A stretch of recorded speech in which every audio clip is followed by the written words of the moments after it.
Bon,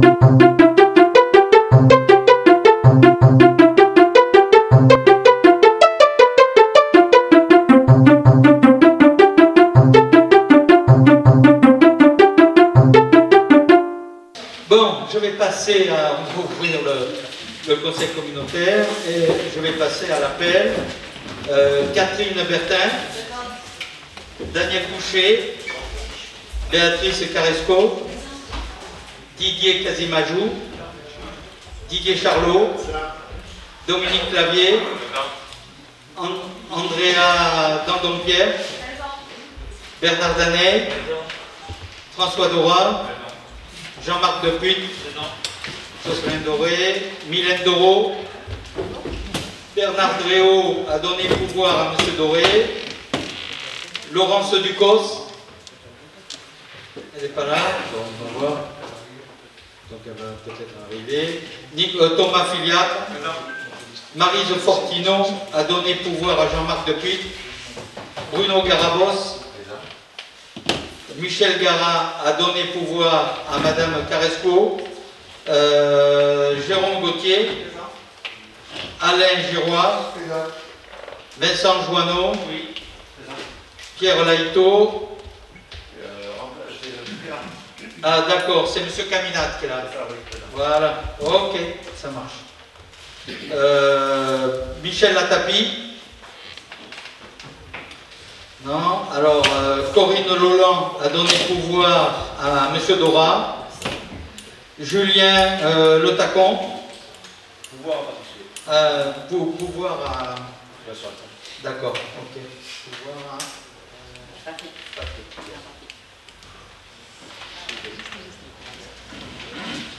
André Massieu.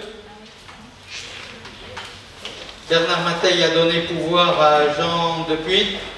À Jean-Marc Depuy, Valérie Ménoré, Jean-Bernard Papin, Patricia Peignet, Frédéric Pédurand, Jean-Marc Pelletan, Jean-Claude Pérez a donné pouvoir à Didier Casimajou, Denis Pernin, Sylvie Porta, Alain Kérens, Pascal Rappé, Audrey Rénal a donné pouvoir à Vincent Joanneau, Denis Rennes,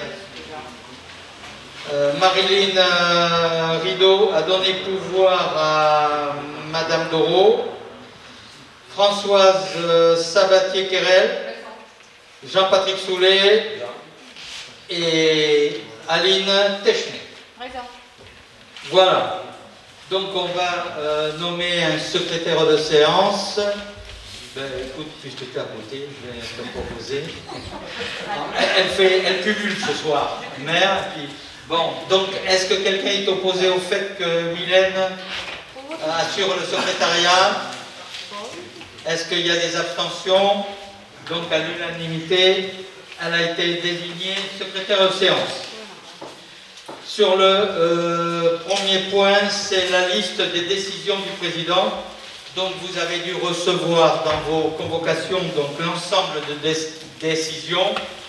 S'il n'y a pas de questions particulières, on considère, puisque c'est une information, hein, bien évidemment, il n'y a pas de vote sur les décisions. Donc pas de remarques particulières, je vous remercie. On passe aux délibérations. Première délibération concerne le réseau de lecture publique et une modification du règlement intérieur, et je donne la parole au vice-président en charge, Jérôme Gauthier. Merci Monsieur le Président, bonsoir à tout le monde. Donc il s'agit d'actualiser le règlement intérieur du fonctionnement du réseau de lecture publique, juste pour information et ou rappel. Donc la directrice qui n'en est plus en place, elle est partie donc en formation. Le directeur de la vie locale n'arrivera qu'au 1er octobre, donc on a une petite question un petit peu particulière entre deux. Donc avant de partir, la directrice a souhaité remettre d'actualité sur le règlement intérieur de fonctionnement, et le but c'est de le mettre dès le début du mois de septembre pour que ça puisse fonctionner pour la saison scolaire, si je puis dire, puisque le réseau public fonctionne quand même en année scolaire. Donc il y a 3 points principaux. Le premier point, parce que vous n'avez pas vu dans la version précédente, dans la première version, il y avait la définition du réseau public, c'est-à-dire avec la liste des communes. Et comme cette liste est appelée à évoluer dans un sens ou dans l'autre, on a en fait enlevé simplement cet article. Le deuxième point concerne donc le nombre de documents que l'on peut utiliser par le gouvernement, donc qui est le 15 alors qu'il est le 10 au préalable. C'est le deuxième élément correspondant. Et la troisième chose, on a simplifié tout ce qui est traitement pour les personnes qui ne rendent pas les livres, parce qu'en réalité ça prend des mois, des années, beaucoup d'heures de travail. Du coup, par rapport au trésorier, pour des livres qui à l'arrivée ne valent pas grand-chose. Donc on a estimé qu'il valait mieux simplifier la procédure plutôt que de passer beaucoup de temps. Ça coûte plus cher en fait en gestion personnelle qu'un argent éventuellement récupéré par le trésorier public pour les documents perdus ou abîmés. Voilà les trois points essentiels donc, de ce nouveau, pas grand-chose de cette actualisation du règlement des clubs. Est-ce qu'il y a des questions? Donc je vous propose de délibérer, chers collègues. Qui est contre? Qui s'abstient? Donc adopté à l'unanimité, je vous remercie.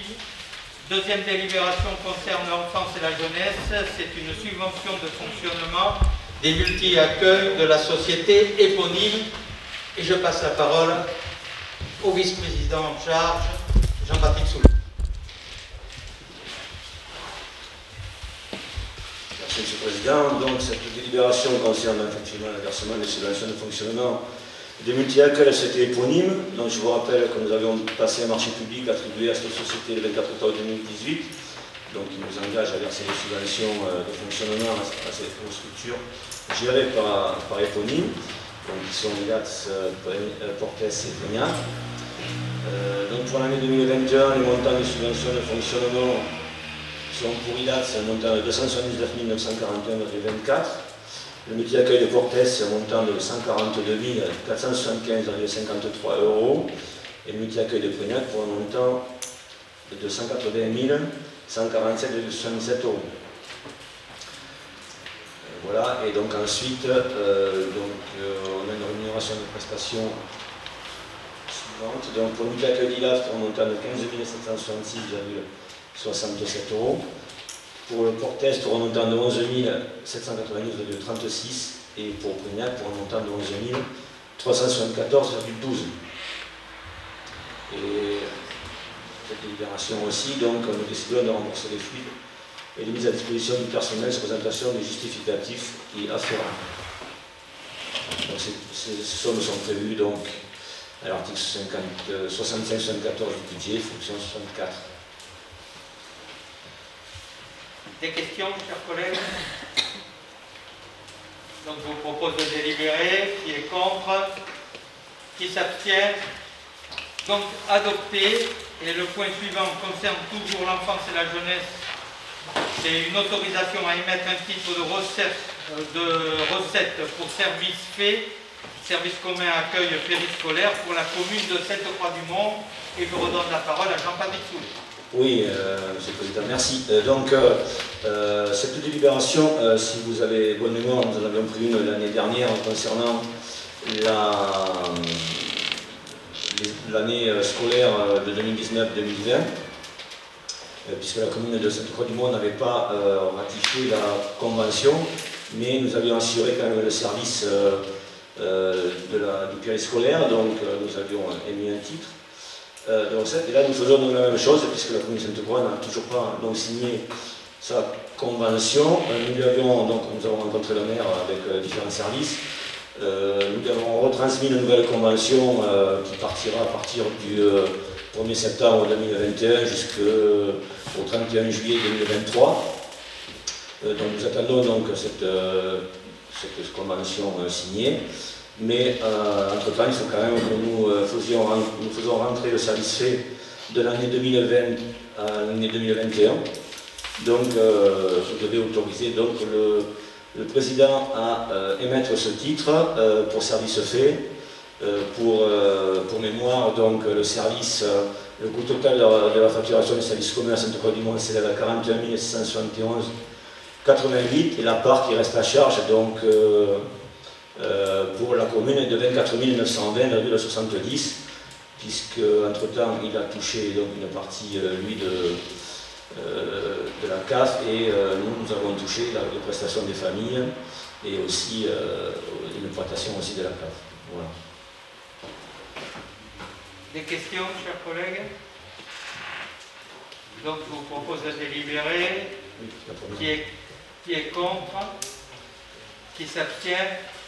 Donc adopté à l'unanimité. Et on est toujours dans ce cadre-là sur une autorisation à conventionner cette fois-ci sur le service commun accueil périscolaire pour la commune de Sainte-Croix-du-Mont. Je te laisse toujours la parole, Jean-Patrick.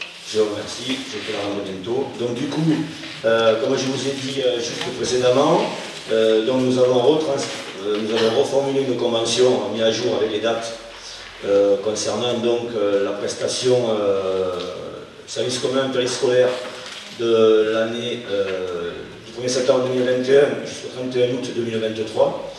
Pour rappel, les communes de Cadillac, Bégueil et Leclac ont déjà signé leur convention. Donc par contre, il faut les autoriser effectivement pour être dans la plus grande transparence et dans la légalité. Le président a signé cette convention pour qu'on puisse la transmettre au maire de Sainte-Croix-du-Mont.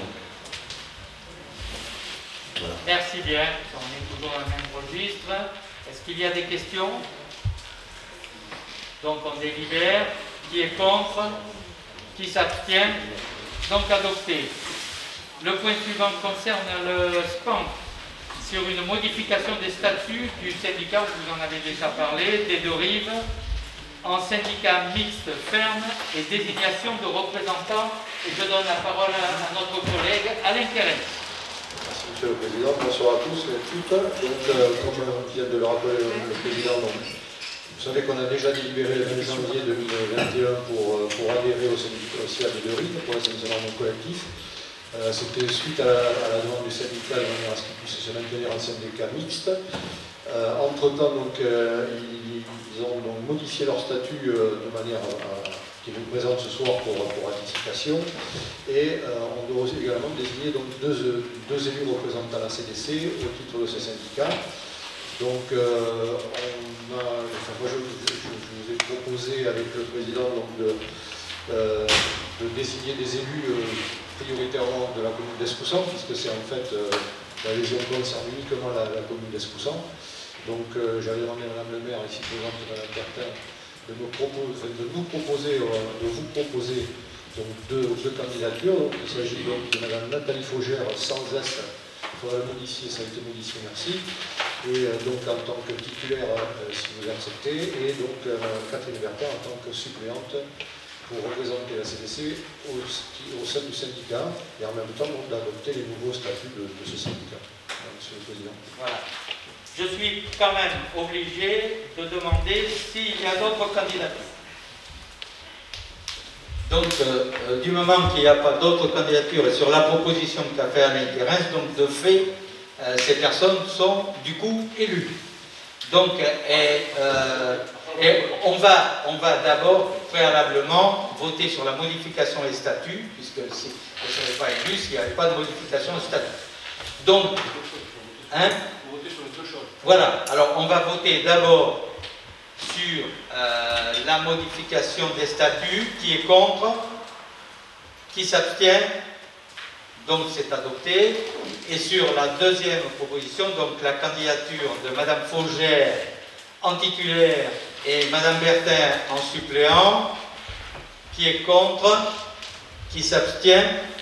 Donc elles sont élues à l'unanimité. On les félicite.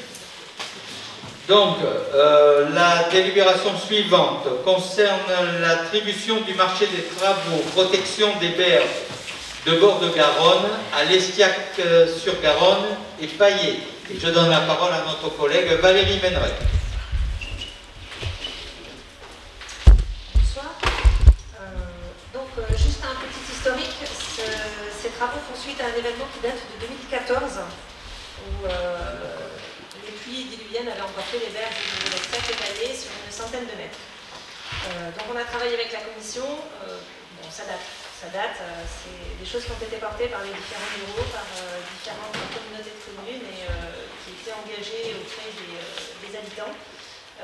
L'ouvrage principal, la route, mais aussi les canalisations, que ce soit la pompe de relevage qui est à proximité, tout était en danger. On arrive enfin à le sortir. Alors je vous remercie d'abord parce que c'est un peu à cause de nous que vous êtes là plus tôt dans le mois de septembre, parce qu'on est à 15 jours près pour ces travaux. Ces 15 jours sont vitaux pour nous, dans la mesure où ces travaux doivent se faire à marée basse, donc en fonction des marées, elles ne durent pas 12 heures d'affilée, donc c'est compliqué. Et il faut impérativement qu'à terme, le 7 décembre, les travaux soient finis. Pour ne pas perdre une subvention de catastrophe naturelle de 124 000 €, ce qui n'est pas rien. Donc on vous a urgé un petit peu, c'était pour ça. On a travaillé de la même façon à distance avec la commission pour avoir le retour d'analyse. Donc on avait fait un choix technique déjà dans la programmation dans le choix des travaux qui était différent de ce qui avait été envisagé. On avait orienté les travaux vers une technicité qui était un peu moins invasive que ce qui était prévu par la SOCAMA, qui était le maître d'œuvre. À l'origine, on ne nous proposait que l'enrochement ou du paille blanche. Et on a choisi une troisième possibilité qui était du pieux bois et génie végétal. Et finalement, donc, on a ouvert le marché dessus. Et donc on a eu plusieurs offres. On est parti sur un choix du mieux 10 ans, non pas du moins 10 ans, mais du mieux 10 ans. En assurant tous nos arrières, à savoir la présence de pieux bois déjà effective dans l'entreprise pour ne pas perdre de temps sur la ressource. Donc voilà, donc vous avez tous eu l'analyse qui a été portée sur la société Eiffage. Pas de crainte, puisqu'on l'a évoqué, je peux en parler très tranquillement au sein de la commission, pas de crainte sur le fait que Eiffage sous-traite à la société Présence CP.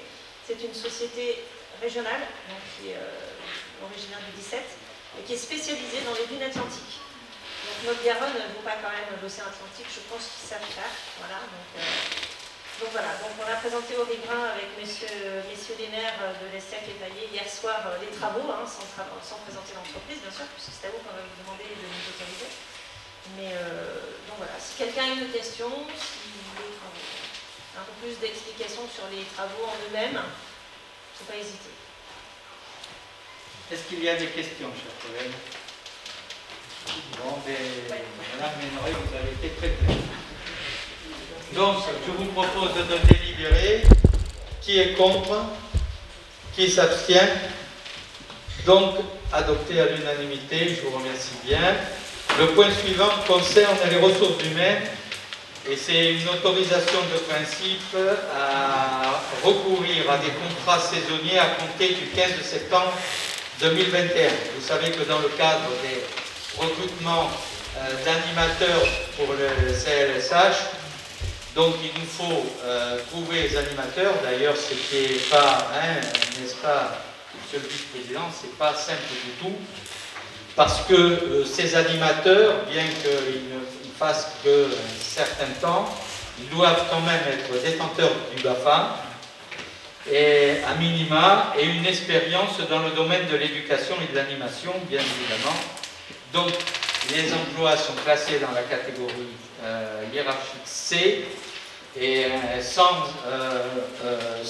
régime indemnitaire, puisque ce sont des emplois non permanents. Voilà, donc on doit en recruter une quarantaine, c'est ça. On les a recrutés ailleurs, parce que bon, ça a démarré, ou ça va, c'est sur le point de démarrer. Il y en a 22 pour le pôle Nord. Enfin, situez-vous par rapport, il y a pôle Nord, pôle Sud et pôle Est. Pôle Ouest, il n'y en a pas. Voilà, mais enfin, pour revenir un peu sérieux, c'est vrai que c'est un peu compliqué parce que je sais qu'il y a certains maires, et à juste titre, se sont un peu, se sont pas plaints, mais bon, ils étaient un petit peu en difficulté parce que des parents ont souhaité inscrire leur enfant au centre de loisirs et on leur a dit que pour le moment on les mettait sur une liste d'attente puisque vous savez que c'est très contraint, il faut c'est un animateur pour tant d'enfants et donc si on n'a pas les animateurs on ne peut pas accueillir les enfants parce qu'on serait hors cadre, hors règlement de la CAF et donc à ce moment-là nous pourrions être pénalisés. Donc, on s'efforce. Si vous connaissez des gens qui ont des qualifications dans l'animation, au moins le BAFA, et qui seraient prêts, eh bien, n'hésitez pas à nous les renvoyer, à nous les envoyer. Et à ce moment-là, ça sera, on pourra, n'est-ce pas, Patrick, on pourra élargir nos effectifs d'animateurs et donc du coup pouvoir davantage admettre d'enfants. Est-ce qu'il y a des questions sur ce sujet? Non, donc je vous propose de délibérer. Qui est contre? Qui s'abstient? Donc c'est adopté. Le point suivant, c'est la création d'un contrat de projet en charge de la prévention et de la valorisation des déchets. En fait, c'est un contrat, mais pour faire court, ce qui va davantage vous parler, c'est pour remplacer Julien, qui est parti. Donc là, on va faire un contrat. Ça va être un contrat sur des projets très précis, comme piloter les dossiers thématiques, notamment finaliser l'harmonisation des pratiques et du financement, n'est-ce pas Mylène? Accompagner la chef de service dans la gestion et le fonctionnement du service public de prévention et de gestion des déchets et de développer l'activité du service et l'adhésion des usagers aux enjeux environnementaux. Voilà, donc c'est des points, enfin on a un petit peu élargi le champ de ce contrat. Voilà. Est-ce qu'il y a des questions sur ce sujet? Non, vous êtes très sage. Donc, je vous propose de délibérer. Qui est contre? Qui s'abstient? Donc, adopté à l'unanimité. Je vous remercie beaucoup. Toujours dans le cadre des ressources humaines. Reconduction express d'un contrat de projet relatif à la mise en place des procédures dématérialisées de modernisation en matière de finances et de ressources humaines. En fait, on avait recruté quelqu'un qui a été très très efficace pour créer les portails d'achat qui fonctionnent, je dois dire, qui fonctionnent très bien parce que d'abord, cette personne nous a bien expliqué comment ça fonctionnait.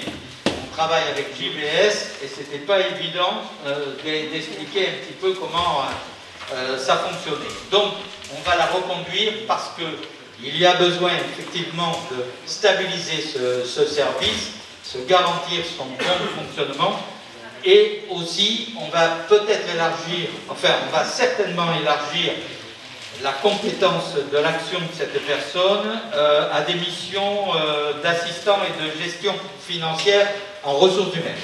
Donc c'est pour ça qu'on a préféré, on aurait pu, puisque quand vous l'avez proposé déjà au recrutement, on vous avait dit qu'il y aurait une reconduction. Mais comme on ajoute cette charge supplémentaire, donc, qui est ces missions d'assistante financière à la RH, on a préféré vous le reposer. Bon, ça, comme on dit, ça ne mange pas de pain, et vous êtes informé qu'effectivement on donnera une mission supplémentaire à cette personne qui, je peux vous l'assurer, est extrêmement compétente et on est ravis de l'avoir recrutée. Donc, est-ce qu'il y a des questions concernant ce sujet? C'est relativement clair. Donc, qui est contre? Qui s'abstient? Adopté. Le dernier point, donc, c'est sur les modifications du tableau des emplois et des effectifs à compter du 15 septembre. Alors, dans la filière administrative, donc pour le poste d'adjoint à la direction finance juridique, élargir les cadres d'emploi de rédacteurs territoriaux aux attachés territoriaux. Avant, on ne pouvait pas y intégrer les attachés territoriaux. Maintenant, enfin, si vous en êtes d'accord, on pourra le faire. Dans la filière technique, la création d'un grade d'adjoint technique principal première classe à temps complet et suppression de l'ancien cadre d'emploi. Alors ça, c'est quelqu'un qui a passé effectivement les examens pour pouvoir progresser dans sa filière. Et pour ce faire, donc, on supprime le poste sur lequel il est actuellement et on crée ce nouveau poste. C'était quelque chose sur lequel le bureau s'était et la direction s'était engagée, et donc on va permettre à cette personne de pouvoir être promue dans son nouveau grade. Et dans la filière sociale, proposition de mettre à jour un emploi d'auxiliaire de périculture à temps complet suite au dernier recrutement. C'est-à-dire qu'on cherchait toujours des péricultrices. Il s'avère qu'il y en a une qui a candidaté. Alors vous comprenez que quand on l'a vu venir et qui correspondait tout à fait au profil que l'on attendait, bien évidemment, on a dit on la garde et on met à jour le profil, puisqu'avant c'était sur un poste de quoi? Enfin, c'est... Voilà, principal deuxième classe de... Voilà, de passer en première classe, puisque elle est arrivée avec... c'est une mutation, elle est arrivée avec la première classe. On n'allait pas lui dire, écoutez, on n'a qu'une deuxième classe. Donc on l'a fait directement en première classe, puisque c'était son grade de la collectivité d'où elle arrive. Voilà, je crois que j'étais clair. On va le voter. S'il y a des questions, à moins qu'il y ait des questions, non? Donc, qui est contre? Qui s'abstient? Donc, adopté à l'unanimité, je vous remercie. Donc, maintenant, on va passer aux questions. Il y a, je crois, Pascal Rappé qui avait posé un certain nombre de questions, donc je l'invite à venir poser ces questions. Monsieur le Président, vous avez commencé à répondre à ma question concernant le pôle d'enfance et jeunesse, effectivement. Alors, on ne peut pas être le seul à avoir un accueil, le mercredi et les vacances sur la commune. Et je me trouve assailli de questions de Virlandais qui n'ont pas de place. Pour certains même qui ne recevaient pas les formulaires d'inscription. Et a priori, c'est pire comme concours pour une grande école, c'est-à-dire que le formulaire arrive, si on n'est pas dans les 10 premiers à répondre, on n'a pas de place. Ça devient compliqué, donc ils s'organisent avec les grands-parents, etc., mais c'est pas une solution. Alors, je ne suis pas là pour porter des jugements sur la réorganisation. Non, bien compris. Je suis juste là dans une démarche constructive. Ils avaient, tous les Virlandais avaient des places, bon, je parle pour Virlande, mais je pense que ce ne serait pas pareil ailleurs, et que maintenant on se retrouve avec plusieurs familles qui n'ont plus de place, et ça pose un vrai problème. Alors, je crois, je vais donner la parole à mon collègue qui sera plus à même d'apporter les réponses. Oui, Pascal, effectivement, tu n'es pas le seul à avoir émis ce sujet du jour, puisque Mylène m'en a fait part, Didier aussi, je sais qu'Alain Miras aussi, ils ont ce souci-là.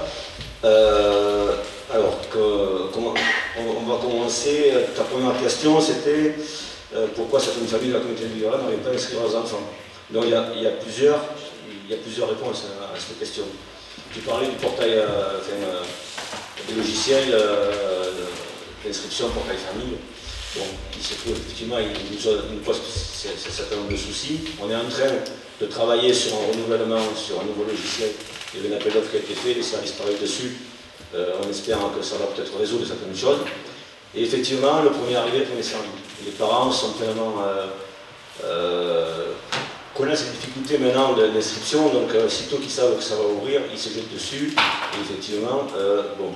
Alors pourquoi à Virlande, c'est pas qu'à Virlande, en fait, c'est Virlande est victime de son succès. C'était un centre qui, il y a quelques années, on se posait même la question de savoir si on allait le pérenniser. Je parle sur le coup dans l'ancien, parce qu'il y avait très peu d'enfants, enfin, il y avait des enfants, mais pas à hauteur des places disponibles. Il se trouve que Portes, alors nous avons un problème à Portes, un problème de recrutement, enfin, entre autres. Il y a plusieurs choses, il y a le recrutement, il y a le Covid qui nous a mis, qui nous a changé l'organisation sur les sites, puisqu'avec les brassages, etc., on ne pouvait pas utiliser les locaux comme on les utilisait avant, il fallait faire des groupes, etc., donc on est obligé de baisser de baisser le nombre d'enfants à Portes, elle disait, puisque les locaux ne permettaient pas, puisqu'on faisait tout dans le dojo à un certain moment. Avant, quand il n'y avait pas le Covid, c'était pratique, on faisait tout dans le dojo. Après, dans le dojo, on ne pouvait pas faire voilà. Donc du coup, on a baissé les places d'accueil à Portes et on a dit, Virolade a des places, du coup. Et comme nous avons mis en place, tu disais tout à l'heure, tu as fait état de l'organisation, on est passé sur une territorialisation. Donc du coup, chaque pôle a trois centres. Donc ça permet aux enfants, aux familles de pouvoir choisir, c'est l'avantage aussi du portail famille, de pouvoir choisir où elles veulent aller mettre leurs enfants. Parce qu'en fait, c'est l'idée, c'est que comme on est sur un territoire intercommunal, le centre de Virolade n'est pas réservé à Virolade, le centre de Céron n'est pas réservé aux Céronais, etc. Voilà. Donc du coup, Virolade, il y a pas mal d'enfants de Portes qui sont venus à Virolade, quelques-uns, qui ont fait grossir effectivement ce centre de Virolade, qui a permis d'accueillir plus d'enfants. Ça n'a pas réglé le problème à Portes, puisqu'il y a une grosse liste d'attente aussi. Il y a une grosse liste d'attente à Andiras, il y a une grosse liste d'attente à Céron. Donc voilà, on travaille dessus. Le président tout à l'heure, on a fait 40 recrutements. Mais tout le monde, on n'a pas pu recruter autant de personnes que l'on voudrait, parce qu'on n'a pas trouvé de candidats. Vous savez que c'est un métier assez précaire. Donc si on travaille dessus, on travaille bien sûr avec les mairies aussi pour faire des contrats, des doubles contrats, pour permettre à ces jeunes, c'est souvent des jeunes, d'avoir au moins des contrats de 35 heures, 32 heures, 35 heures. Il y en a qui on y arrive, d'autres on n'y arrive pas. Donc je lance un appel aux maires. Si vous avez des personnels périscolaires ou des ATSEM, du personnel communal qui veulent faire de l'animation, ne pas hésiter à contacter la CDC pour pouvoir, nous on les rencontrera, les directeurs, on verra si effectivement c'est possible. Donc voilà, tu avais posé une question aussi, pourquoi privilégier l'accès aux familles des communes où il y a le CDSH. Bon, je t'ai répondu, c'est un service intercommunal. Donc sinon on ne respecte pas la logique en fait de l'intercommunalité. Donc du coup après on peut se poser la question, est-ce qu'on vient en arrière? Pourquoi pas? On peut aussi se poser en arrière. Chaque commune récupère son centre de loisirs ou son accueil périscolaire, tout ce qu'on veut, et la compétence, il faut oublier que c'est une compétence facultative. Donc si vous jugez tous que bon, ça ne fonctionne pas bien, mais si vous voulez la récupérer, non mais je mets tout sur la table, on pourra se poser la question. Ça c'est voilà. Non, mais le début avec l'humain. Non, du tout. Le problème, si tu veux, c'est que nous, au niveau des mairies, et puis je pense que je ne suis pas le seul, visiblement, Jean-Marc, Didier, on peut plusieurs, c'est-à-dire que nous, on se retrouve avec des parents qui nous écoutent, qui viennent nous voir, on n'a aucune réponse. Alors, on parle tout à l'heure, M. le Président parlait des recrutements. Oui, j'ai appris effectivement qu'il y avait un appel auprès des communes pour éventuellement mutualiser nos heures de travail disponibles dans le personnel communal. J'ai appris ça la semaine dernière par hasard, en appelant Jonathan Lescure. Je trouve ça dommage. C'est quelque chose qui aurait pu être fait depuis longtemps. Je pense que ce n'est pas la première fois qu'on se pose la question des recrutements. On reçoit dans mon mairie beaucoup de CV, des candidatures spontanées. J'ai recruté cette année, donc je compte plus passer les annonces, donc j'en ai plus aussi que les autres. Donc déjà, je trouve qu'à ce niveau-là, il y a quelque chose qui n'est pas cohérent. On parle de collectivité, on parle de convergence entre les communes. Et déjà, là, on ne cherche pas la matière dans les communes. Il y a un souci. C'est pas tout à fait juste, parce que pour avoir un peu d'ancienneté dedans, il y a très longtemps que Jean-Marc ou d'autres, moi ou comme ça, on mutualise notre personnel, on fait des doubles contrats, ça existe depuis très longtemps. Alors, effectivement, tu n'as peut-être pas été informé assez tôt de ce genre de choses, mais ça existe depuis très longtemps. Effectivement, là, il y a quand même un manque de communication fréquent, parce que peut-être qu'à l'époque, moi, j'aurais pu recruter différemment, sachant que j'aurais pu partager un mi-temps avec la CDC. Bon, ça ne coûte pas grand-chose de nous envoyer ne serait-ce qu'un mail, voilà, qu'est-ce que vous avez comme heure disponible. C'est pas grand-chose, nous on fait le point, on vous envoie nos CV, c'est de toute façon, c'est tout le travail que met en place actuellement Jonathan, ou les directeurs, c'est aussi leur travail, de contacter les mairies, voir s'il y a du personnel, etc. Alors, il y a des possibilités, ou c'est un personnel qui est embauché à 35 heures à la commune, mais qui n'a pas la possibilité de lui faire 35 heures entièrement.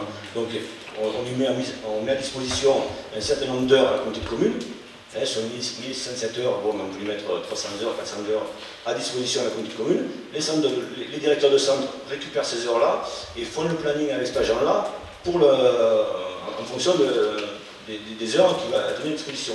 Et la deuxième possibilité, c'est comme tu disais, c'est d'avoir un contrat, nous c'est du contrat de 17h50, et 18h, 17h50, plus 2 heures complémentaires.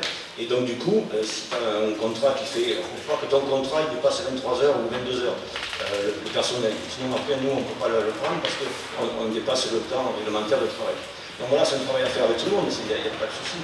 Et nous, on est preneurs, plus on aura de personnel qui ne sont pas dans la précarité, plus on aura des gens motivés, plus on aura des gens qui resteront dans les structures. Vous êtes preneur de ne vous informer pas, c'est juste ça, c'est juste une remarque, c'est pas une critique, c'est peut-être simplement pour qu'on arrive à mieux travailler ensemble. Voilà. On entend.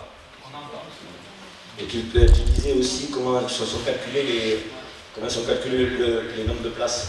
Oui, ça a plus ou moins répondu, en plus avec le Covid, c'est moins simple de se Non, mais il y a, si tu veux, tous les ans on fait une déclaration auprès de la direction départementale de la cohésion sociale, et puis réglementairement, aucun site ne peut avoir plus de 50 places dans le cadre de ce qu'on a mis en place du multisite. Juste pour information, si tu veux, pour les mercredis, le pôle Est, donc je rappelle, je fais juste un petit rappel. Pour l'Est, donc c'est Bégueil, Cadillac, Lupiac, Rions. Donc en agrément, il y a 120 places de moins de 6 ans sur ces 4 sites-là, et 144 places pour les plus de 6 ans. En sachant que quand on passe en extrascolaire, c'est-à-dire pour les vacances, c'est 80 places pour les moins de 6 ans et 60 places pour les plus de 6 ans, parce que Lupiac et Rions ne fonctionnent que le mercredi. Voilà. Pôle Nord, c'est Podensac, Portes, Virlade. Des moins de 6 ans, il y a 96 places, et les plus de 6 ans, 120 places. Et en extrascolaire, c'est 110 places pour les vacances et 144 places pour les plus de 6 ans. Et le pôle Sud, donc ça concerne Serros, Sandiras, Frégnac. Les moins de 6 ans, donc le mercredi, il y a 120 places pour les moins de 6 ans, 144 places pour les plus de 6 ans. Et pour les vacances, c'est pareil, 120 et 144. Donc j'ai juste interrogé tout à l'heure le directeur du pôle Sud pour téléphone. Il m'a précisé également que ce qui nous pose des problèmes, que je vais aborder un petit peu tout à l'heure, il faudra qu'on en discute avec tous les maires, effectivement, c'est pas partout pareil. C'est qu'on a aussi un problème de place, de locaux, de disposition de locaux qui nous permettrait d'être plus optimaux. Voilà. Donc ça, je m'attends à y travailler, à rencontrer les mairies, voir comment on peut faire plus d'encadrement, donc plus d'enfants, et en même temps, dans les locaux, comment on peut les accueillir. Voilà. Non, mais justement, mais déjà, si on arrive à avoir les 50, on arrivera à... En clair, si j'ai bien tout suivi, quand les gens viendront, et c'est pareil pour les enseignants de l'Andiras, le Porcel, etc., nous demander pourquoi ils ne sont pas admis dans l'accueil de loisirs, on leur dit qu'on n'a pas de réponse. Si, tu leur dis que nous n'avons pas suffisamment de personnel, parce que c'est un enfant pour 12, hein, c'est un encadrement pour 12. Par exemple, tu vois, j'ai fait à l'Andiras, il n'y a que 24 places actuellement possibles pour les plus de 6 ans, alors que normalement on pourrait en accueillir plus avec son agrément. Le problème, c'est qu'actuellement, on ne peut pas, il manque une personne, et il m'a dit le directeur, il faut y un problème de local, je ne sais pas quoi, bon, moi, je ne sais pas au courant de tout. À Serrons, par exemple, on a 42 places, eux, ils sont au taquet, il y a une liste d'attente aussi pour les grands.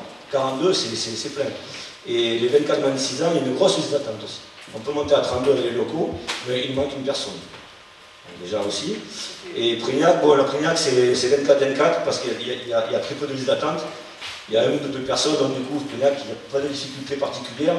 On peut pas, c'est pas la peine de monter plus, de toute façon, pour l'instant, il n'y a pas. Mais peut-être que les locaux le permettraient, c'est une discussion qu'on peut très bien avoir aussi avec le maire, pour pouvoir peut-être mettre un indicateur de plus, pour pouvoir monter à 36. C'est quelque chose qu'on va réfléchir. Pour rester Serrons et l'Andiras peut-être. Enfin voilà, ça dépend comment les parents veulent. S'ils travaillent sur l'endroit, ils peuvent très bien le poser. Mais effectivement, on se heurte aussi à des parents qui ne veulent pas. Voilà, ils disent moi j'habite à Virlade, je veux être à Virlade. Moi j'habite à l'Andiras, je veux aller à l'Andiras. Moi j'habite à Serrons, je veux être à Serrons. Et pareil pour Portes, il a le même problème. Il a dit moi j'habite à Portes, je veux aller à Portes. Mais bon, on ne peut pas répondre. Heureusement qu'il y a des parents qui sont venus à Virlade. du coup, parce que ça a permis de satisfaire un peu plus de parents. Et pour... J'ai fait le pour les gens là. Non, oui, mais je dirais... Oui. Mais je dirais tant mieux au final, parce que... Non. Tant mieux parce que c'est un centre qui nous permet maintenant de pouvoir optimiser les présences et plus on a de présence, c'est-à-dire plus on se rapproche des 100%, mais plus on a d'argent. Parce que si on ne remplit pas nos centres par rapport aux agréments que l'on a, et bien on perd de l'argent, on fait. Donc du coup, voilà, enfin, tu comprends. Hein. Mais je comprends la difficulté, moi-même je suis, en tant que grand-parent, mais quand ma fille n'a pas pu mettre ses enfants, mais je les ai gardés. Parce qu'on va me mettre où. Mais c'est tout le monde pareil, hein. C'est pas parce que je suis mère assez heureuse que les enfants, ils sont prioritaires. C'est un peu des enfants, voilà, tu vois, je veux dire, c'est le problème de l'inscription. Ça ouvre à minuit, enfin, je dis un exemple, à 1h du matin, il n'y a plus de place. Hein. Alors, je ne sais pas quelle heure le portrait de famille, mais c'est un peu ça, tu vois. Parce que les parents, bon, ils savent, alors ils font des préinscriptions, et puis ils savent que, bon, ils ont les calendriers, ça va ouvrir à telle heure. Mais il y en a, voilà, ils savent qu'ils ont seulement besoin d'inscrire l'enfant, mais c'est pas pour ça que même à 1h, c'est comme les billets pour aller au stade. C'est clair. Non, mais c'est vrai. Ok. Je ne trouve pas ça du tout satisfaisant. Et on travaille pour le rendre encore plus performant, plus satisfaisant, j'espère qu'on va y arriver. Et si on arrive à trouver un peu plus de jeunes, on pourra mettre 12 places de plus. Là, à 24 places, peut-être qu'il y en a 2. Si on fait le rapport entre les locaux et les agents, on va arriver petit à petit à... On espère. Je reste là pour votre question. C'est pour l'enfant jeunesse toujours? Non. Bon, alors, Didier voudrait juste... En fait, le problème, il est également plus fortesse, comme on l'a évoqué, comme pour d'autres communes. Donc, d'abord, c'est un animateur pour 12 enfants de plus de 6 ans et un animateur pour 8 enfants de moins de 6 ans. Ça, c'est le premier point. Mais moi, je me trouve confronté aux familles qui m'ont posé la question suivante, je n'ai pas un petit peu. C'est comment on ne travaille pas à l'envers. Pourquoi on ne regarde pas le nombre d'enfants comme le potentiel qui pourrait rentrer dans une commune pour les inscrire, je dirais, au niveau du centre de loisirs. Et en fonction de ça, je dirais, aménager le nombre d'animateurs qu'il faut en conséquence. Bon, le problème, c'est qu'on est aussi bloqué, il faut le dire, par rapport, je dirais, à la réglementation sur le nombre d'enfants, puisqu'on ne doit pas dépasser les 50. Ça se trouve, si on mettrait des structures complémentaires sur les communes, on pourrait peut-être dépasser les 50. Mais administrativement, on ne peut pas. Après ce que j'ai pu comprendre par l'ESCUR, par M. l'ESCUR. C'est bien ça. Hein. Donc on est bloqué dans tous les cas. Aujourd'hui, à Portet, je prends un exemple de Portet, ce que je fais parfaitement bien. Je me suis retrouvé avec 2 animateurs, ce qui faisait 24. On risque d'avoir un 3e animateur, ce qui va faire 36. Mais je ne dépasserai pas les 36 pour l'instant, tant que je n'ai pas le 4e animateur qui peut faire 48. Donc on arrivera obligatoirement à 48, dans tous les cas, dans le meilleur des cas. Malheureusement, peut-être qu'il y a quelque chose aussi à creuser, administrativement parlant, mais ça, c'est pas nous qui dirigeons et qui tenons les manettes par rapport à ça, pour justement aller au-delà des 50. Enfin, avec la croissance prévue de population dans les années qui arrivent, ça va devenir de plus en plus compliqué. Je pense qu'il faut commencer à travailler maintenant, parce que dans 4, 5, 6, 10 ans, ça va être, on va aller bien un héritage à ce niveau-là qui va être catastrophique. Déjà, on ne s'en sort pas. Dans 10 ans, on aura peut-être plus un tiers de plus de population sur la CDC, je ne sais pas pourquoi. Ok. On y travaille. On y travaille. Ta question suivante, Pascal. Alors, vous allez dire que j'ai des idées fixes, mais je reviens sur mon histoire de panneaux photovoltaïques. Parce que, comme beaucoup de communes, je suppose que Portet doit être dans le même cas, Vias, Arbanas, on ne s'est pas réunis, donc je ne sais pas, je parle un petit peu comme ça. Voilà, je suis relancé très régulièrement et trop régulièrement par les marchands de rêve, je dirais, hein, qui veulent mettre des dizaines d'hectares de panneaux photovoltaïques sur la commune, y compris sur mon célèbre plan d'eau de 10 hectares qui peut être aménagé vraiment autrement. Alors déjà, je voudrais savoir quelles sont les communes qui seront impactées par cette implantation de panneaux photovoltaïques, parce qu'il y a des communes qui ont peu de place, donc elles n'auront pas de panneaux photovoltaïques. Il y a des communes qui ont beaucoup de place et qui donc, elles, vont récupérer tous les panneaux photovoltaïques qui vont être imposés à la communauté de communes. Donc déjà, je pense qu'il y a un problème à ce niveau-là, parce qu'au final, ça sera imposé. C'est ce que m'ont dit, les marchands de rêve. Hein. Oui, non, mais je vous le dis comme ils me le disent, je leur réponds. Ensuite, est-ce qu'il y a une répartition par commune qui est prévue? Alors en fonction du foncier politique disponible, enfin, des territoires disponibles, des non disponibles, en fonction de la population, en fonction de la proximité avec les gros bourgs de la CDC, etc. J'en sais rien. Autre chose, le gros argument des opérateurs, des marchands de rêve, c'est l'éventuelle possibilité de redevance. Alors, moi je ne sais pas, je ne veux pas trop mettre le doigt là-dedans, mais en revanche, si on me met 50 hectares, parce que la dernière fois on m'a proposé 50 hectares de panneaux photovoltaïques, si jamais il y a une redevance, qui la touche et comment? Bon, donc Pascal, je vais essayer de répondre, bien qu'une partie des problèmes que tu soulèves ont déjà été abordés, que ce soit en intercommission ou bien même en dossier communautaire. Donc, je vous rappelle donc que les questions relatives à l'installation des panneaux photovoltaïques relèvent donc, sont abordées dans le cadre que nous avons abordé ensemble, dans le cadre du PCAET, plan climat air énergie, pour lequel, qui sera arrêté à l'automne, mais pour lequel nous avons travaillé à la fois en commission et en intercommission par 2 fois. Une fois le 29 mars chez Denis Reine à Cardon et le 25 mai également à Loupiac. Donc il y a eu deux intercommissions donc, cette année. Ensuite, à l'issue de ces 2 ateliers, donc, il y a eu une présentation qui a été faite en dossier communautaire le 9 juin. Concernant donc, ces énergies renouvelables, et particulièrement le photovoltaïque, parce que c'est surtout celui-là qui concerne au niveau de la CDC, donc le plan climat et énergie qui est porté par le PON, en fait, nous a demandé de déterminer des objectifs chiffrés sur lesquels donc, on jongle entre ce qui est demandé par la région, c'est-à-dire par le SRADET, où on nous demande d'atteindre 50% de réduction en gros de consommation d'énergie et de développer autant que possible l'autonomie énergétique, et la réalité de ce qui est fait aujourd'hui. Et donc nous, on essaie en intercommission de dire ce que notre territoire serait peut-être en capacité modestement d'y apporter.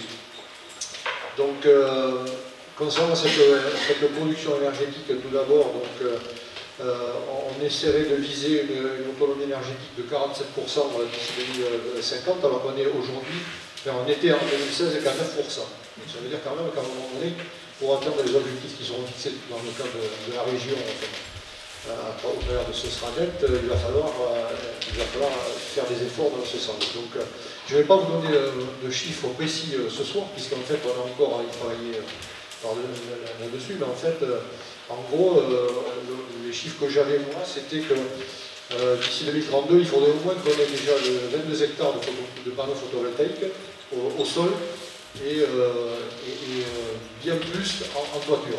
Alors aujourd'hui, on en est très loin, hein, on produit simplement 0,6% des consommations d'électricité du territoire, ce qui est négligeable. On a seulement 3 centrales photovoltaïques intégrant toiture, une à Séronce de 90 kW, une à Landiras 80 kW également, et à Pujon donc 40 kW. Et aucune centrale au sol pour l'instant, donc effectivement, il va falloir donc travailler. Alors effectivement, comme toi Pascal, on en a déjà discuté ensemble, on est sollicité nous régulièrement par les porteurs de projets au niveau de la CDC, qui vont vous voir au niveau des communes, mais qui essayent aussi de rentrer par la fenêtre au niveau de la CDC. L'État nous demande également de travailler sur ce sujet, donc on a déjà travaillé au niveau du PCAET sur globalement, mais le département est en train de finaliser un atlas des sites dégradés, donc on ne va pas, donc la réponse à ta première question, en fait, c'est pas commune par commune que ça sera décliné. Déjà, premier point. Ça va être donc en fonction des... premièrement, l'État apportera une attention, il y a une note d'enjeu qui vous a été présentée d'ailleurs par rapport à ça de la point de vue de l'État, c'est-à-dire qu'en fait, ils n'accepteront que ces centrales ne soient que sur les sites dégradés. Déjà, premier point. Donc, l'Atlas doit sortir prochainement. Ça sera soit des anciennes carrières, soit des décharges. Voilà, ou des anciens plans d'eau qui étaient à l'origine des carrières. Donc effectivement, sur ta commune, il y aurait des sites potentiels. Après, il y a la commune de Landiras qui a été aussi sollicitée. On a déjà fait plusieurs réunion parfois avec les porteurs de projets, mais aujourd'hui, il n'y a rien qui est décidé nulle part, parce qu'en fait, ça sera à vous, au niveau du conseil du travail en commission, de décider combien de surface et les lieux qui seront en rapport avec les sites diagnostiqués par le département. Donc aujourd'hui, on ne peut pas répondre au niveau communal, comme tu nous le demandes, ni à l'échelle précise des surfaces. Voilà, donc je ne sais pas si ça se demande. Après, au niveau de la production également, il va être mis en place le pôle territorial, parce que tout ça c'est le pôle territorial qui le porte, un atlas solaire, c'est-à-dire qu'en fait on pourra accéder, chaque collectivité pourra identifier les toitures des administrés et des collectivités susceptibles d'accueillir un rendement intéressant pour l'installation de photovoltaïque. Donc ça c'est un deuxième point. Et donc cette plateforme sera mise en place par le pôle en fait. Les prescriptions du SCOT sont déjà écrites, c'est-à-dire par exemple il n'y aura aucun parc photovoltaïque qui ne sera implanté dans des périmètres de paysages remarquables notamment. Sur les forêts, c'est pareil, l'État ne veut pas qu'on arrache les forêts pour implanter ça. Donc en fait, sur notre territoire, on va être assez contraint pour identifier les sites. Donc il y a, comme tu l'as dit, toi ta commune est concernée, mais après, ça sera à nous, à vous, de définir combien de surface et sur quelle commune. Mais voilà, je ne peux pas aujourd'hui apporter de réponse plus précise. Ça sera à nous, un atelier en commission courant septembre, de définir ça. Sur ce point-là, déjà le premier point. Est-ce que j'ai oublié quelque chose? Oui. Concernant la fiscalité, je ne peux pas te répondre non plus. En fait, je ne sais pas si Dominique a plus de connaissances que moi là-dessus, mais en fait, je pense que la fiscalité, c'est une location, et puis voilà, une location de la terre avec certaines redevances, je suppose. Et après, voilà, la répartition entre communes et CDC, je te passe la parole. Oui, en matière économique, il y a peut-être deux choses. Il y a effectivement la redevance que l'installateur va donner au propriétaire du foncier. Alors ça, c'est une location. Et en général, ils font des locations de 20-25 ans, et à la sortie, ils remettent le site en état. Enfin bon, c'est un loyer. Et ça, c'est pas tellement... c'est un petit loyer, c'est pas des sommes considérables. Après, est-ce qu'il y a une taxation, enfin une fiscalité, je ne sais pas. Communale, je ne crois pas. À date, je ne crois pas. Il y a la taxe d'aménagement, mais oui, c'est one shot. Et sur un investissement qui est pas forcément proche. À part la taxe d'aménagement, effectivement. Ben, faut qu'on pose ce sujet. Mais notre premier sujet, c'est où on va les mettre, clairement. Parce que quand vous avez la position de l'État de ne pas artificialiser les sols, ça veut dire qu'il faut utiliser effectivement le bâti, ça c'est la première chose, et les sites pollués. Qu'est-ce qui est fait au niveau du bâti privé? Parce que par exemple, je pense au Super U à Polestar, s'il commence à couvrir, je ne sais pas comment est leur structure, mais s'il commence à couvrir le photovoltaïque, il va y avoir quelques mètres carrés, ça peut nous aider aussi. Ah mais c'est clairement ces sites-là qui vont être visés. Vous avez l'exemple, il y a Leclerc à Longchamp qui l'a fait, des ouvrières. Quand on va les sur Bordeaux qui couvrent leur partie, notamment les photovoltaïques, et que quand ils parcourent au champ ciment, c'est que quelque part ils retrouvent tout ça. Non, mais c'est exact. On n'artificialise pas le sol. On optimise ce qui est déjà utilisé. Je dois savoir, mais je crois que tu avais une autre question pour moi, je crois, mais après, peut-être tu ne souhaites pas la poser. Mais, oui, de toute façon, c'est la priorité. La couverture en toiture, ça sera la priorité. Et donc, juste pour donner un ordre de grandeur, mais je pense que sur notre territoire, les objectifs de plan climat, c'était un peu plus de 70 hectares de surface au sol quand même. Donc ça représente des surfaces que je vois mal où les implanter. On se croit qu'il faudra privilégier effectivement l'installation en toiture. Didier Kézaman. Didier, tu voulais compter? Quasiment, Quasi, je l'ai dit. Oui, pour compléter l'explication qui était claire. Nous, à Portaise, on a, Pascal, nous, à Portaise, on a effectivement une zone concernée par rapport au voltaïque, qui date de ce permis de construire, qui a été retoqué en 2014-2015, mais moi, quand ils sont revenus, le permis de construire est accepté. On a 9 hectares, je dirais, dans l'ancienne carrière. Parce qu'autrefois, les carrières, quand il y avait des carrières, rappelez-vous pour certains, qui sont des métiers des maires concernés dans la remise des carrières, la remise en état n'était pas comme c'est aujourd'hui, la réglementation était totalement différente qu'aujourd'hui. Donc tout ça pour dire qu'il y avait pas mal de taillis, de déformations, etc., de talveg, enfin bref. Donc nous, il y a 9 hectares qui vont se construire sur Portès, au sud de la commune, donc dans les anciennes carrières. Donc c'est une chose intéressante, principalement par rapport à l'écologie aussi quelque part, parce qu'on veut tous, je dirais, faire de l'économie et au niveau de l'écologie environnementale, s'améliorer en conséquence par rapport à la problématique que nous connaissons tous. Mais pour certains, il est difficile aussi d'avoir, je dirais, du voltaïque ou d'avoir des éoliennes. Nous n'avons pas d'éoliennes parce qu'on y va aussi nous voir pour des éoliennes, comme certainement pour vous.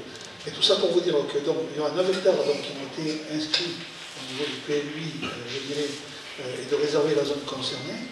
Et c'est l'entreprise Neoen qui est un mandataire, je dirais, par rapport à ce permis de construire. Concernant le financement, il n'y a pas 50 financements, il y a la région qui touche, la CDC et la commune. Les communes touchent le moins possible, bien évidemment, puisque le plus gros morceau c'est la région et la communauté de communes. Pour une information, nous on va toucher en gros 10 000 € par an, ce qui est dérisoire par rapport à ce que touche dans les autres. Donc tout ça c'est en discussion, les prix n'ont pas été arrêtés, mais il faut savoir qu'il y a une redevance quand même communale par rapport à ça. Il faut savoir également que les entreprises concernées, quand ils implantent du voltaïque, c'est qu'ils substituent le terrain pour replanter ailleurs la surface correspondante au voltaïque. C'est-à-dire que s'il y a porté ces 9 hectares, il faut qu'ils trouvent 9 hectares, soit sur la commune, dans les communes avoisinantes, ou dans le secteur ou dans la région, pour compenser les 9 hectares qui auront éventuellement, je dirais, des voisins. Ça, c'est important de le savoir aussi. Et ce qui est le cas, parce que avec les ONG, je leur ai proposé plusieurs terrains également, de façon à ce qu'ils puissent compenser par de la plantation. Et ça aussi, c'est payant. Il y a aussi une redevance à ce niveau-là, au niveau de la commune, soit une vente, soit une location annuelle. Tout ça, c'est en discussion, mais il faut le savoir. Merci beaucoup. Je vais quand même apporter une petite précision. Donc, le projet de Portès a été accordé dans le cadre du PLU de Portès et non pas du PLU pour l'instant. Donc, en fait, il était sorti et accordé avant l'adoption du PLU. Donc, effectivement, on l'intégrera dans le PLU, mais ce n'est pas un travail qui a été fait pendant l'élaboration du PLU. Et donc, éviter, réduire, compenser, effectivement, c'est dans votre cadre de PLU que c'est mis en œuvre. Pascal, tu m'avais posé une autre question, je ne sais pas si tu souhaites la répondre. C'était une question sur les droits à construire dans le cadre du projet de PLU. Certaines communes sont en première ligne pour un accroissement important de population. Qu'est-ce que tu prévu en matière de droits à construire? Oui. Tu souhaites la maintenir? Oui. Donc on avait... Excusez-moi, il y a peut-être que je m'assois, voilà, mais je ne peux pas rester debout du coup. Bon, donc en fait, comme vous le savez, le PADD, donc vous l'avez débattu en commune, effectivement, et donc il y a 3 grands principes qui guident ce développement équilibré donc, au sein de notre territoire. C'est pour les pôles principaux, les pôles relais, donc renforcer votre poids démographique pour ces communes-là, pour assumer vos charges de centralité. Les pôles de proximité, c'est maintenir les dynamiques actuelles et garantir le fonctionnement de l'ensemble de l'espace rural, puisqu'en fait elles sont une sorte de relais pour les petites communes, et les communes rurales, en fait, c'est maintenir les dynamiques du développement de logement juste pour renforcer les centres-bourgs. Donc dans le tableau qui a été présenté dans le cadre du PCAET, qui vous a été présenté également donc, par le bureau d'études, pour les communes de niveau 1, en fait, vous aurez donc 32 à 35% du poids démographique de l'évolution de la CDC apportée. Les communes de niveau 2, donc entre 25 et 28%. Les communes de niveau 3, 24 à 26%. Et pour les communes rurales, entre 10 et 15%. Donc en fait, voilà, donc vous allez être les communes qui allez devoir assumer ce plus gros accroissement de population, forcément. Alors il y a des communes que ça inquiète, il y en a d'autres qui souhaitent. Donc ça sera à vous, aujourd'hui il n'y a rien de déterminé, c'est vous qui avez fait remonter vos projets communaux. Il y avait 2 scénarios possibles, c'est-à-dire que après avoir discuté avec le bureau d'études, l'hypothèse qui a été choisie, c'est celle de vous interroger en premier pour vous demander quels étaient vos projets, quitte à ce qu'ils soient très supérieurs à ce que le SCOT nous accorde, ce qui est le cas aujourd'hui, hein, puisqu'en fait on a des premières ébauches qui viennent juste de nous être envoyées par le bureau d'études et donc qui vont venir vous revoir pour vous demander de prioriser, puisqu'en fait, il y a trop d'hectares demandés globalement sur la CDC par rapport à ce que souhaite l'État. Donc en fait, on va nous demander à chacune des communes, en fonction des projets que l'on considère les plus importants, de les prioriser de manière à ce que le bureau d'études puisse recadrer les surfaces par rapport à ce qui va être accepté par l'État. Et donc c'est ce qui a été fait. Et d'autres scénarios ça aurait été, à mon avis, moins bien compris par vous et par nous tous. C'est-à-dire que ce soit le bureau d'études qui décide d'entrer quelles étaient les surfaces accordées globalement, et après ça aurait été la bataille un petit peu entre, de la même manière, de manière à savoir où c'est qu'on les mettait ces surfaces-là, de manière à ne pas les dépasser. Aujourd'hui, ça va être à nous ensemble en commission de déterminer en relation d'abord, je vous dis, le bureau d'études avec vous au sein des communes pour voir ce que vous souhaitez vraiment en priorité et ce que vous pouvez passer dans lors d'une révision par exemple. Et puis globalement, d'après les discussions que j'ai eues avec M. Herbach, globalement on n'est pas très éloigné de ce que nous demande le SCOT. Donc je pense que sans gros efforts de la part de chacune des communes, on devrait arriver à obtenir donc, cette réduction qu'on nous demande, tout en permettant à chacune des communes qui le souhaitent de se développer. Bon. Voilà ce que je pouvais te répondre. Donc, les travaux sur le PLU vont reprendre en septembre, Pascal, comme pour chacun, pour informer chacun, avec chaque commune, en CUI également. Donc, le projet de PADD continue d'être enrichi, puisqu'on a des retours de l'État aussi, des services des personnes publiques associées dont j'en ai reçu un ce matin, à l'avis. Voilà, donc on essaiera de respecter l'ambition de chaque commune et la faisabilité des projets. Tout ça pour affiner le projet global d'urbanisme du territoire. Voilà, de toute façon, les conseils municipaux, vous êtes consultés en permanence, vous allez avoir de nouvelles rencontres avec le bureau d'études, je me répète un petit peu, pour essayer d'affiner vos projets. En CUI, nous examinerons donc ces retours et ces priorités que vous aurez formulées au bureau d'études. Voilà. Je saisis cette opportunité pour dire que au début du mandat et sur la nouvelle gouvernance, il y avait eu une proposition, effectivement, si des fois des communes, vous voyez l'importance au travers de ce que dit Alain, l'importance de la mobilisation des communes par rapport à ce qui est leur propre devenir urbanistique, et que là, n'hésitez pas à nous solliciter et on ira, si vous le souhaitez, au niveau des communes avec des techniciens pour pouvoir vous apporter l'ensemble des informations et des réglementations qui vous permettront de mieux effectivement élaborer votre plan d'urbanisation dans la mesure effectivement d'une priorisation qu'il y aura à faire. Mais apparemment, dans ce que disait Alain, on n'est pas très loin effectivement des orientations définies par le SCOT et ce qui est souhaité par les communes. Donc on avance par rapport à ça. Il y a des réunions publiques qui vont être très prochainement organisées et on va avancer sur le sujet, mais au niveau des communes, ne vous démobilisez pas, c'est à votre échelle que commencent les premières étapes de ce travail. Peut-être que pour une fois j'arrive en retard, mais j'aimerais bien entendre vos avis là-dessus. Donc je suis conscient que nous avons une école dans primaire et maternelle avec 140 gamins à peu près. Donc c'est nous qui assumons les repas de tous ces gamins. Comme vous le savez, aujourd'hui on est en plein dans le débat du manger beau, du manger propre.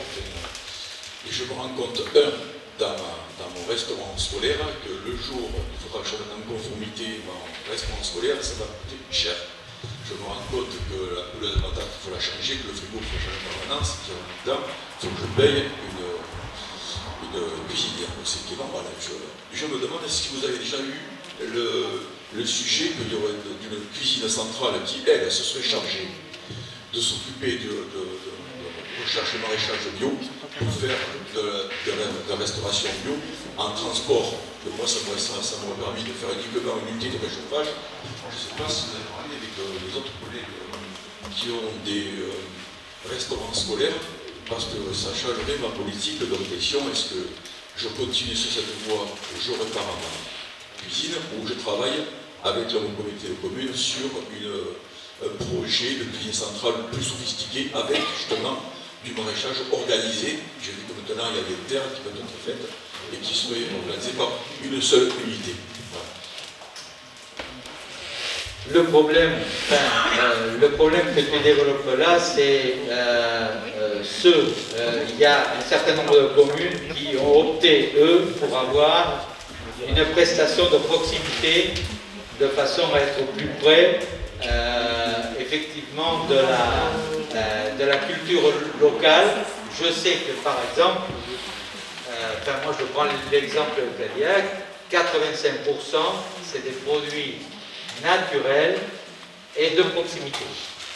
De proximité, c'est pas il y a un terme là qui est dit, on dit sur les, c'est comment voilà, circuit court. Méfiez-vous du circuit court, car le circuit court, ça veut dire c'est le nombre d'intermédiaires. Vous pouvez avoir un seul intermédiaire qui arrive du Brésil. Donc vous voyez un peu la carbone. Bon. Non, c'est les produits de proximité.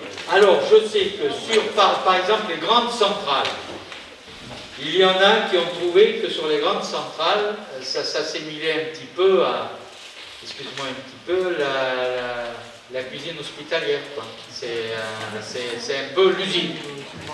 Et donc, et je sais que les parents sont très attachés, effectivement, qu'on ait d'abord qu'il y ait un aspect pédagogique et éducatif au niveau de l'alimentation. Servir à table, par exemple, je sais qu'il y a des communes qui servent à table. Pourquoi? Parce que comme ça, ils peuvent mieux percevoir et discerner l'enfant qui mange pas, celui qui aime pas. Donc il y a une possibilité. Alors ça a un coût supplémentaire. Et puis il y a aussi les self-service. Ça existe aussi. Alors on maîtrise moins bien sur les self-service, mais ça permet d'avoir un meilleur débit. Alors c'est vrai que c'est un ensemble. Mais on peut y réfléchir effectivement dans notre option à nous, notre mission de mutualiser les moyens. Ça ne nous interdit pas de réfléchir à ça. Mais moi j'ai quand même une petite...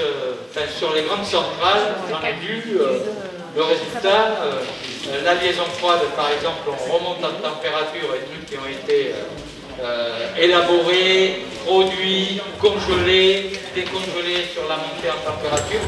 Bon, c'est moyen.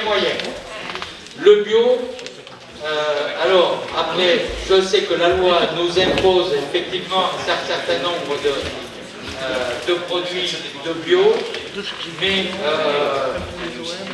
si vous avez quand même des produits naturels de proximité, c'est quand même pas mal non plus. Donc, voilà. Mais je pense que Bruno, tu as posé la question. Ça amène réflexion. Et effectivement, il faut que les maires, ceux qui ont des restaurants scolaires, échangent entre eux, voir un peu comment ça se passe, parce qu'on n'échange pas assez par rapport à ça. Il y a des restaurants à côté, il faut qu'on échange. Comment ça se passe chez toi, comment ça se passe chez moi, comment on peut mieux faire. Hein? Voilà une chose que je pourrais répondre.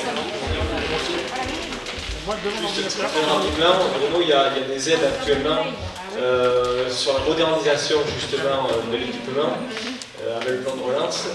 Mais pour info, on avait demandé 14 000 € d'aide, bon, on ne va pas avoir subi 100%, on va avoir 11 000 € d'aide, sur ce qui est énorme. Donc il y a des aides actuellement, il faut déposer des dossiers avec le plan de relance. Ouais. Auquel nous incite monsieur le sous-préfet. Donc il ne faut pas hésiter, effectivement. On a reçu, il n'y a pas très longtemps, dans le cadre des France Service, Madame Garot de la préfecture à Bordeaux, qui disait qu'on n'utilise pas assez les aides et les accompagnements sur l'organisation. Enfin, en tout cas, sur des équipements et du fonctionnement. Bon. Écoutez, est-ce qu'il y a... Oui, bon, il y a Vincent, puis... voilà, oui. Alors, avancez.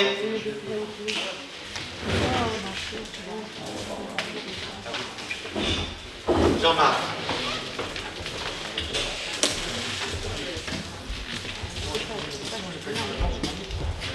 Juste pour apporter une précision à M. Darmos, d'un point de vue purement technique, et la commune de Connassac est prête à partager son expérience parce qu'on a remis en place un restaurant scolaire, on a réinternalisé la question du service de restauration pour les arguments qu'a avancé M. le Président en termes de qualité, de proximité de service, premièrement.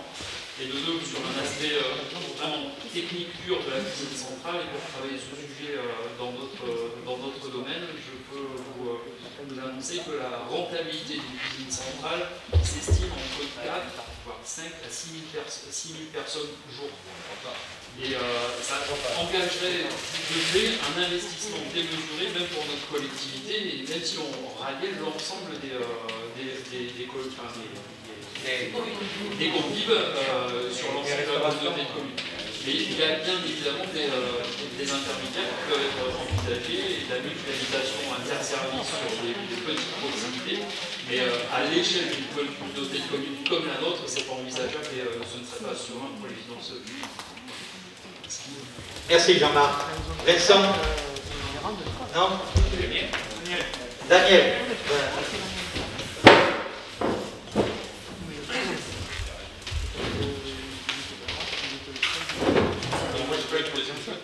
C'est plutôt des remerciements. Je voudrais remercier les équipes. Tout à l'heure, on a voté la GEMAPI, la réflexion de Berge et Rousset. Je voulais remercier le travail de l'équipe. Madame la vice-présidente, vous avez rappelé que ça fait 7 ans que l'événement a eu lieu. Et donc, enfin, on va sécuriser les riverains. Et voilà. Je voulais vous remercier à tous d'avoir voté aussi cette action. Merci, monsieur le maire. On est très sensible à ces remerciements. Je sais que le service fait un travail extraordinaire et on en voit les effets, mais de temps en temps, c'est bien aussi de le mettre en émergence. Est-ce qu'il y a d'autres personnes qui souhaitent intervenir? Non? Donc, le dernier point à l'ordre du jour, c'est l'approbation du procès-verbal de la réunion du 21 juillet. Est-ce qu'il y a des remarques? Pas de remarques. Donc, qui est contre l'approbation? Qui s'abstient? Donc, mes chers collègues, je vous remercie beaucoup.